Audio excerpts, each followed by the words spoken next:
야권 6개 정당은 다 같이 김형석 관장의 임명 철회를 요구하는 결의안을 냈습니다.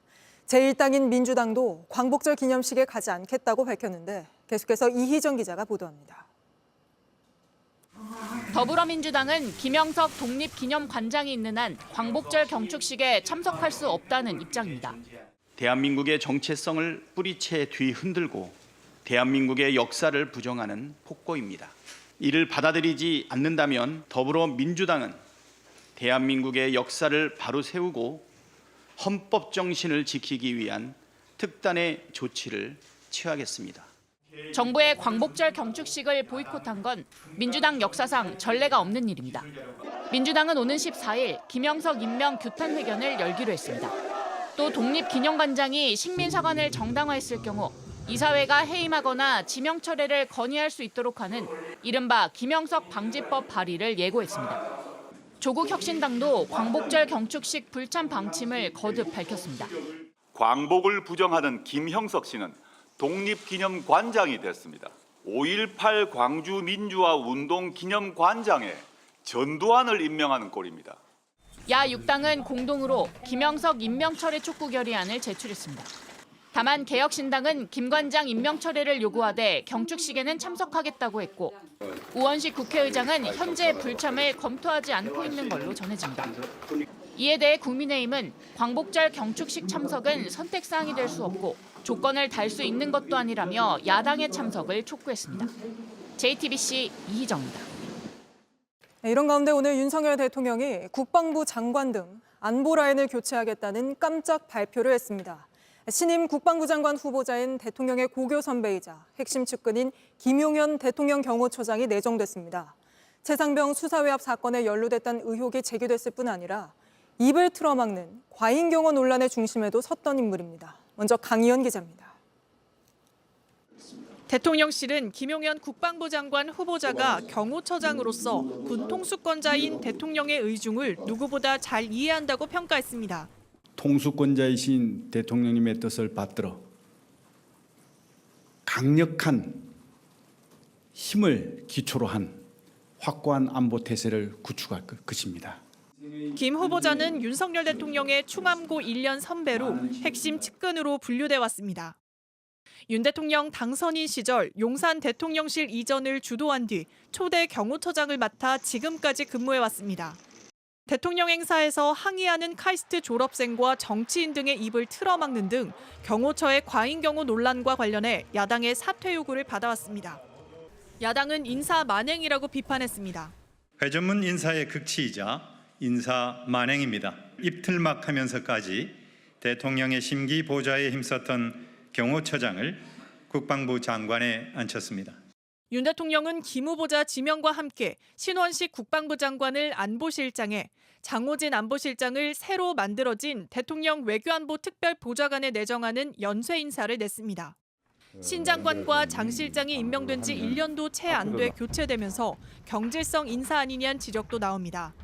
대통령실은 급변하는 안보 환경에 맞춰 새 체제를 갖춘 거란 입장인 것으로 전해졌습니다. 한편 윤 대통령은 국가인권위원장 후보자인 안창호 전 헌법재판소 재판관을 지명했습니다. JTBC 강연입니다. 다음 소식입니다. 36주 된 태아의 임신 중지 과정을 담아 논란이 됐던 유튜브 영상이 경찰 조사 결과 사실로 드러났습니다. 36주면 엄마 뱃속을 나와 살 수 있는 시기입니다. 경찰은 문제의 유튜버와 병원장을 살인 혐의로 수사 중입니다. 먼저 최연수 기자입니다. 만삭의 여성이 거울 앞에 서 있습니다. 36주 된 태아를 임신 중지했다고 말했습니다. 심장도 되잖아. 모르고 약 먹고 이런 거 없었어요. 경찰은 지방에 살고 있는 20대 여성을 찾아냈습니다. 이 여성은 지인을 통해 수도권에 있는 병원을 소개받아 임신 중지를 했다고 인정했습니다. 앞서 올린 영상에서는 사는 곳에서 멀리 떨어진 지역에서 수술이 가능하다라는 답을 듣고 수술했다고 밝힌 바 있습니다. 하지만 2019년 헌법재판소가 낙태죄 처벌을 헌법 불합치 결정을 내렸기 때문에 수술을 한 사실만으로는 이들을 처벌할 순 없습니다. 경찰 관계자는 보건복지부에서 살인 혐의로 수사를 의뢰했다며 전문 감정을 통해 태아가 몇 주인지, 임신 중지인지, 살인 혹은 사산인지 등을 수사할 계획이라고 밝혔습니다. 대법원은 2021년 34주차에 임신중지 수술을 한 의사에게 살인죄를 확정한 바 있습니다. 살아있는 상태로 나온 태아를 살해했다고 판단한 겁니다. 경찰은 의료 기록 등을 토대로 태아가 현재 살아있지 않다는 건 확인했습니다. 다만 경찰은 해당 산부인과 수술실에 CCTV가 설치돼 있지 않다며 이 부분도 의료법 위반이 아닌지 들여다보고 있다고 설명했습니다. 경찰은 수술에 참여한 병원 관계자 등을 불러 조사할 계획입니다. JTBC 최연수입니다. 이번 사고 이후 전기차에 대한 불안 심리가 커지면서 전기차 중고 매물도 크게 늘었습니다. 하지만 찾는 사람이 많지 않고 중고차 업체들마저 전기차는 안 받겠다고 손살에 치는 상황입니다. 오원석 기자가 현장 취재했습니다. 벤츠 전기차 화재가 났던 인천 아파트 주민들은 아직 일상으로 돌아가지 못했습니다. 전기차라는 단어만 들어도 무섭다고 했습니다. 전기차 포비아가 생기는 거예요, 지금. 이미 어떤 아파트들은 전기차 출입 금지. 가만히 서 있는 차에서 불이 났고 원인조차 제대로 알 수 없다는 게 공포를 더 키웠습니다. 서울 대형 중고차 매매 단지를 돌아봤습니다. 전기차에 대해 묻자 업자들은 손사래부터 칩니다. 거기가 이제 실질적으로 이제 매입을 하는 거는 솔직히 지금은 좀 거의 없다라고 보시면 돼요. 왜냐면 너무 지금 사건이 크게 났기 때문에. 사고 뒤 전기차 매입은 중단했습니다. 찾는 사람이 없기 때문입니다. 구매하고자 하는 문의는 없고 판매하고자 하는 분들은 늘어났고. 반대로 전기차를 팔려는 사람은 늘었다고 했습니다. 또 다른 중고차 업체는 기존 차량을 보관하는 것조차 눈치가 보인다고 했습니다.